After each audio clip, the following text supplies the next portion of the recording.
buy a home to live in, or are you better off renting? Now, saving up for years for a down payment and then paying monthly loan installments for 15 to 20 years on a home loan that you take, is it really all worth it? On the Property Show today, we thrash out the buy versus rent debate with Bhavna Nagrani, Wealth Advisor at Prudent Investors. Also with us, Amit Goyal, CEO of India Sotheby's International Realty, and Rakesh Nangia. He's a reputed chartered accountant and MD at Nangia Anderson, India. Thank you so much, Bhavna and gentlemen, for joining me. As a stage setter to this discussion, here are some of the points I'd like our audience to keep in mind. A bulk of the savings by Indian households go into investing in real estate. According to the Reserve Bank of India data, almost two-thirds of India's household savings are held in physical assets like real estate and gold. The recent stock market bull run, though, has brought in many more people into investing in financial assets like stocks and mutual funds than ever before. The number of individual investors in the stock market has increased by a whopping 142 lakh in the financial year 2021, counted by the new demat accounts opened for stock trading. Now, the third point to keep in mind before this discussion, the more digitally savvy millennials, or those born between 1981 to 1996, who are now in the age group of 25 to 40, are less inclined towards owning assets, more comfortable with renting, is what the general opinion is or feeling is. This, of course, in comparison to the previous generation, also known as Gen X, for those born between the years of 1965 and 1980, whose age bracket is now 40 to 55 years. For them, owning a home was perhaps the highest priority for their savings. All right, Bhavna, I'm going to come to you first. The young couples I meet today, in their 30s, don't seem to be in a hurry to own a home. I mean, in my generation, we all started thinking of buying a home as soon as we got a little comfortable on our savings. So what's your view on buy versus rent? Absolutely. So the millennials today might want to, forget about before even thinking about buying a home, even in their jobs, they might want to take sabbaticals, they might want to pursue further studies, they might want to backpack across the world or volunteer at an NGO. When it comes to the question of buy versus rent, especially, for young professionals who are ambitious, now, this is a question of career growth, because all the opportunities that come knocking at the door are not going to be in the same city where they are based in currently. What are you going to do? Are you going to say no to career growth because you're based in one city, because you own a home in one city? I don't think so. And when it comes to the question of rent, in India today, the rent is typically about 3% of the house value. That is a very, very promising and preferable option, which is why many do offer renting versus buying. Also, when it comes to flexibility, our needs and requirements of a home really change over the years. I'll give you an example of my own family.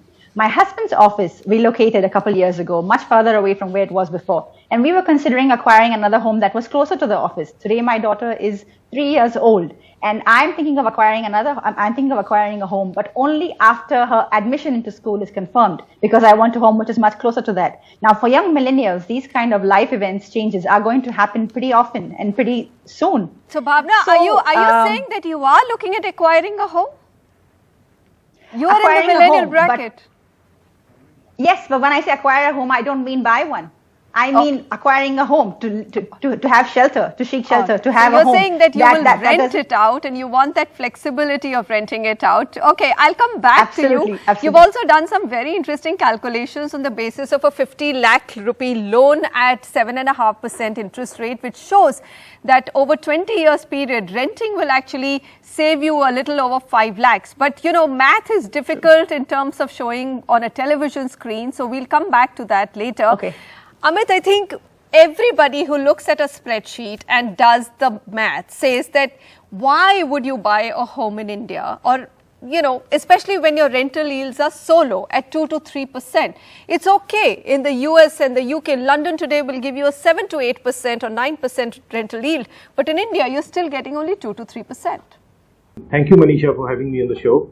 Absolutely. India is a market where rental yields are far lower than most of the other developed markets. They're also lower than the mortgage rate that exists in our country. So thanks to interest rates coming off now from 9.5% to about 6.5%, At present, my recommendation would be certainly buy a home. It definitely provides security and stability for the family. It also makes long-term investment sense due to capital appreciation, and also rather than paying rent, if one pays EMI on a monthly basis, then you end up owning the property after 10, 15, 20 years, whatever your mortgage period is. And especially in a market like India, where as a society there are dependent members on the bread earner of the family, and for dependent members owning their own home, life is fragile. We've all seen difficult times during the pandemic last 18-20 months, when the house where the entire family stays is owned by the family, that does provide a lot of sense of security and stability. In fact, the psychological security that you're talking about, everybody is talking about it during the COVID period. Having a home, and suddenly there's a acceleration in real estate sales, especially residential sales, which were in a lull for the longest time. Rakesh, psychologically, even today, a middle class family in India believes that, there is no way that they can't own a home and go out there and tell their peers and their family that, we are living on rent. There is still a certain amount of unhappiness about telling your family that I'm on rent. Do you think it's mostly psychological why people buy it, because of the security that it comes? And is it changing that much with the millennials? I think Manisha, the important thing is you don't have a tick box answer for this. There is no straight line answer. There is no standard answer for these things, actually. It depends on the demographic size of the family. It depends on what is your job profile. Are you in a government servant, or in a private in a private job, or you are into self-employed? It all depends on the host of the factor before you take a decision on this matter is concerned. But so if you ask me, it is very individualistic. It is highly aspirations wise also to own a house. But coming to your point is concerned, yes, owning a house at certain age of life. Now this is very specific and individualistic. There's a pride in it. There's a social status in it. And there's a security in it. But my question comes with an overrider is, what is the age, the job profile, the size of the family? This all depends before you take take a decision on this, whether to own a house or to rent a house. So you're saying there is no straight answer. Bhavna, rent is an expense. I understand that 2 to 3% yield, and it's still, on an expense sheet or on an Excel sheet, you definitely will end up saving. But rent is an expense, and you're not creating anything solid, a physical asset, which a lot of people consider as waste. So counter that for us. I'm very glad you brought this up, because this is a very, very prevalent mentality that rent is a waste of money. It's an expense for which you don't receive something of value in return. What I would like to state is that someone who is renting is a real estate tenant, whereas someone who is buying on EMI is a financial tenant. So when you take an EMI, there are two components, the principal and the interest. The principal, yes, you are acquiring proportional ownership in a physical asset in real estate, but that interest component which you're paying is basically rent which you're paying on money which you're using to buy that asset. Whereas the person who is renting is saving all that money and can use that to buy any asset of choice, real estate, physical, etc., after he's saved up that period. So you're saying there is a saving involved in it, and why do you think that you cannot invest that saving elsewhere? Okay, now we're also, Amit, at a historical point, or rather a cusp, I would say, in terms of the real estate charts on pricing. For the longest time, there's been a lull. Everybody is now talking about the fact that property prices are likely to rise. Tell me, if they do end up rising 7, 8, 9, 10% with the tax benefits that the government's giving for first-time home buyers, do you believe that that will negate the low rental yield? Because, I mean, I look at all the ultra-high net worth and HNIs, they continue to buy real estate. It can't be that dud a proposition. Absolutely, Manisha. That's a great point you made. Interest rates have become, softer. And also, since 2013, property prices, if you see, they have remained more or less stable, or rather they've come down. So in a way, the rental yield about 8-9 years, which used to be in the range of 1 to 1.5% in our country, has now gone up to about 2.5 to 3% by the virtue of interest rate softening and also real estate prices softening. I am a firm believer that now market has already started, seeing some recovery over the last, 2 or 3 quarters, and that trend should continue.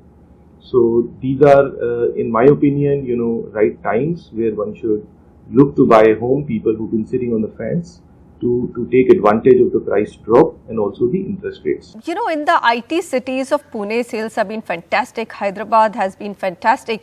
So I'm just wondering, are we making a very blanket statement that millennials are not keen to buy real estate? Because really, these are the young IT professionals who are buying up and lapping up real estate. Look at the sales numbers of all of the listed companies in the real estate segment. So is it just pent-up demand and people are now, because they can't invest elsewhere, are saying that real estate is a great place to be?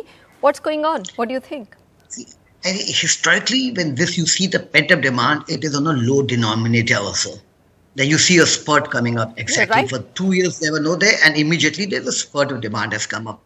See, for the millennial, they are all more savvy on the financial assets investment.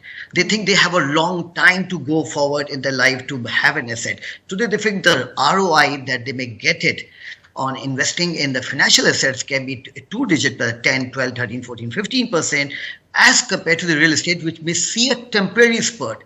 But you see the whole decade in the past, the prices have been more or less not giving you any good ROI when you were investing in the real estate, in the residential house. In my opinion, it's again the age what you reach to, then you take a demand. So give me that age. Give me that age. What is the age where you think that owning an asset, a home at least to live in, I'm not even talking about investment, but a home of your own to live in is important and critical? Yeah, one of my friends, they wanted to buy a house or to invest in a business. I say, invest in your business. You will multiply your money more, and house can wait for some time because the appreciation is not likely to be so much than the return you are going to make it by investment in the business.